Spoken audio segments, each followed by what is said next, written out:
So in the 60s, when the first photographs started coming back to the Earth from the moon, it changed our whole way of looking at ourselves, for those who are willing to see with new eyes, and see that that map we'd studied in the 5th grade, 12th grade, in college perhaps, with all the lines between the countries, the borders painted red and green where Germany met Poland, and black and blue where Poland met Germany, all neatly divided. That map was a lie. It was a handy cognitive crutch, but it simply wasn't the truth. Once we started seeing that blue and white pearl swimming in the vast ocean of the universe, we started looking differently at who we were and started recognizing that this planet, which spins around at 1,000 miles an hour, think of it, this concrete floor, it looks so stable, it's so firm, so peaceful, it's moving at 1,000 miles an hour as we rotate on our axis. Not only that, we're moving at approximately 75,000 miles an hour around the sun. Not only that, but the sun is moving through space at 48,000 miles an hour. So we're spinning this way at 1,000 miles an hour, this way at 68,000 miles an hour, that way at 43,000 miles an hour, and we're heading God knows where on this spaceship Earth. Marshall McLuhan, one of the leading social thinkers and theorists of the 60s and 70s, was the first to understand and say that on the spaceship Earth, there are no passengers. We are all the pilots. Take a moment to let that just sit with you for a second. On the spaceship Earth, there are no passengers. We're all the pilots. We are collectively determining the course our planet will take. And we thought at some point that was somewhat metaphorical, but now we understand, very recently, I think it was 2 weeks ago, 3 weeks ago, that it first came into the public knowledge,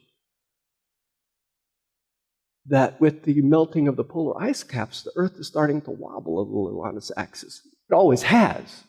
It's always wobbled a little bit. It's not a perfectly spinning globe like we see in the library, that little globe that can spin. That Earth is always wobbled slightly on its axis, but because of the melting of the ice caps, the wobble's increasing. We don't know what that means for our trip around. But I think it's a good metaphor, and it's only a metaphor. It's only so far that you can stretch a symbol.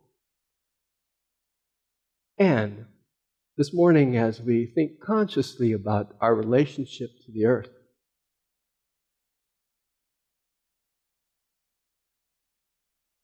I invite you to feel with me what it might be like if you were on a flight to, say, I don't know, wherever you're on a flight to, New York, on an airplane, partly into the flight. Well, Captain speaking, ladies and gentlemen, welcome aboard Flight 404. We are going somewhere, I'm not sure exactly where. I'm checking my Twitter feed to see what's trending in destinations. And I'm checking my Facebook with other pilots to see what kind of altitude we might fly. And I'm checking with our Bureau of Economy and to see how much fuel I should expend on this flight, only I'm not sure where. How would that make you feel? Now take a moment to really think what it's like that as a collective, you and I, the human species, have taken over the godlike role of creating our reality. We have literally invented the means to destroy ourselves as a species with nuclear weapons. We knew that a long time ago. We didn't know that we were also turning up the heat under the pot that we live in, the boiling water. We didn't know that flooding in Houston would really happen. It was going to happen someday, global warming, maybe someday, but now we understand, the city of Houston, flooding because of rain, right? It's got nothing to do with global warming, nor to do the earthquakes in Oklahoma, that's got nothing to do with global warming. That's fracking, or is it? I don't know. What I'm asking myself and what I'm asking you out loud this morning is, instead of worrying about environmental consequences of what's going on around us, how can you and I help heal our relationship to each other and to the planet in such a way that we can help start shifting the consciousness so that more and more people live from the place of knowing, oh yes, we're co-pilots on this spaceship, and we get to determine, if not the direction the planet is in, we certainly get to determine the cabin temperature and humidity.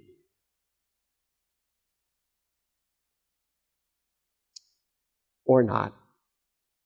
Or not. We can just leave it to random chance and let the pilot take us wherever we want, based on what's affordable,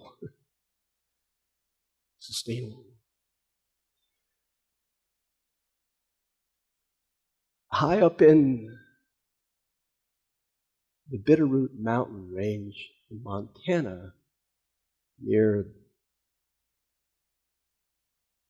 the town of, slipped my mind, Bower Springs, near the town of Bower Springs. There's a boulder.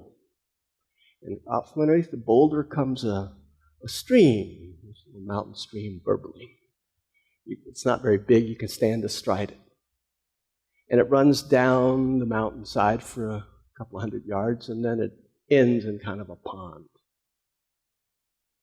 On the other side of this big boulder, there's another little stream that you can also stand astride easily. It's just a little fresh mountain water. Flows downhill and becomes the Missouri River, the longest river in America, 2,341 miles.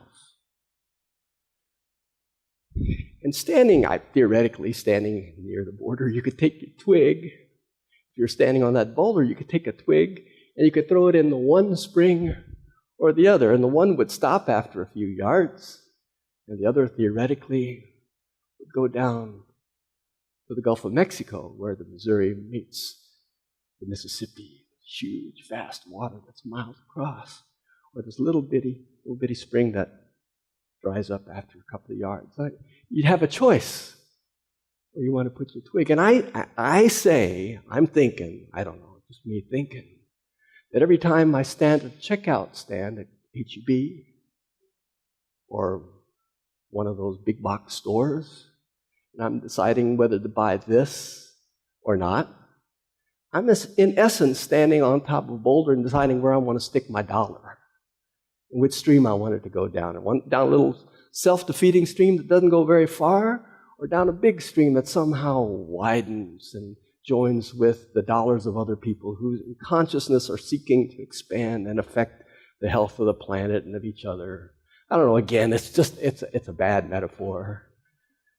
But it's how I can begin to stop freaking out about global warming and the way we're treating the earth, and start thinking in a little more expansive terms of how can I move beyond worry and anger and wishing it were back to how it used to be when I was younger.